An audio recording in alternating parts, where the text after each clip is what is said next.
Mockplus Cloud is a collaborative platform where product design teams can collaborate effectively and hand off both prototypes or designs to developers via a single link. It keeps each product team member in the same loop and simplifies your entire design to development process. In this video, I'll show you how to hand off prototypes and designs to developers in Mockplus Cloud. Okay, here we go. We'll start by creating a new project. As you can see, there are some minor differences between prototype handoff and designs handoff.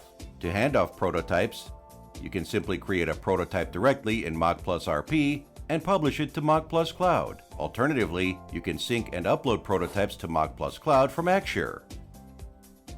To hand off designs, you can upload them directly to Mockplus from Figma, Photoshop, Adobe XD, Sketch, with multiple Mockplus plugins.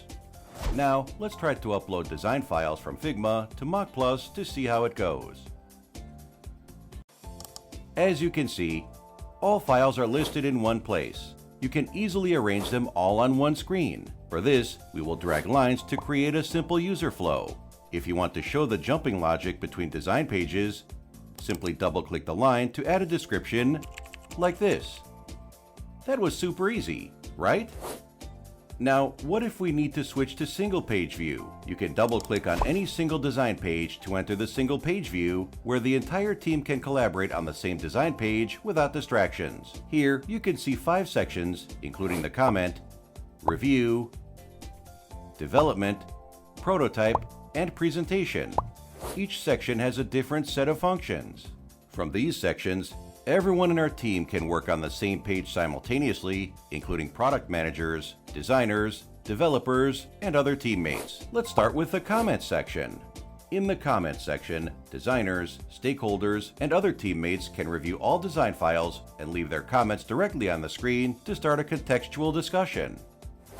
To leave a comment, simply use the pin tool or press D to pin on any area, and then leave your comments. To help other team members better understand our comments, you can click the icon at the bottom left corner to add documents, resources, and links as reference. Next, let's head over to the review section. This is where designers, product managers, and others can quickly stick custom notes for the concerned person to make the required changes to the designs. In this section, there is a toolbar on the left. You can use these tools for different purposes. For instance, you can use the text tool to leave notes for any requirements or design changes. Similarly, you can use Coordinate Markup tool to click any position to mark coordinate information on the page. Then, we have the Spacing Markup tool to add spacing specs. You can use it to draw a line around any element. The value of the line is usually auto-generated, but if you think it's not accurate, you can double-click on it to enter the desired value. Next is the Region Markup tool. You can use it to draw a rectangle anywhere on the page and mark the height and width specs of that area. Now, we all know color is the vital element in any design. For this, there's the Color Markup tool. To make sure you are using the right color in your design, you can use this tool to click any position on the page and mark out the specific color value. I'm sure you have fully understood how the comment and review sections work.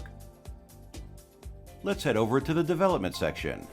This section is built specifically for developers. It's the place where developers can get everything they need to start coding ASAP.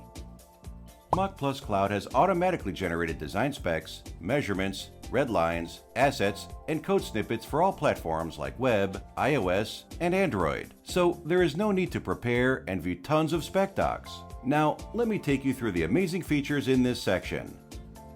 To start off, you can simply click or hover your mouse over the layers to inspect the automatically generated specs of the design. Hovering over a layer will also show you the relevant layer sizes.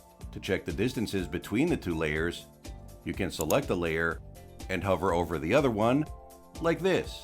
To check both the dimensions and distances between multiple layers, just hold the Shift key, select all the layers, and there you have it. Pretty easy, right?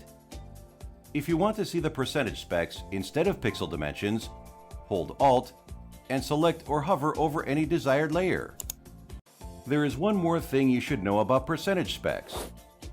You can set a layer as reference layer to calculate the percentage value of specs. For this, all you need to do is simply right-click on a layer and select Set as Reference Layer. What else do we have? Oh yes, you can get all the assets and image formats and scales with just one click. There are also 3 quality options matching our different design cases. Another amazing feature to speed up the design to code process is that we can view and export style codes for all web, iOS, and Android platforms in over 6 coding languages. How great is that? These were some of the amazing features of the development section. You can explore all features yourself and be truly amazed at how they can speed up the design to code process. Coming to the prototype section. In this section, you can easily add interactions and animations to animate your imported static design files with the simple drag and drop feature. With this, we have reached the last section, the presentation section. This section allows you to quickly preview and test out your interactions without having to open a new window. All the 5 sections enable your design team to do their duties separately while keeping everyone in the loop. As a result, everyone can seamlessly collaborate and hand off the design in one place. That's all for today. If you have any queries, feel free to leave a comment. Thanks for watching.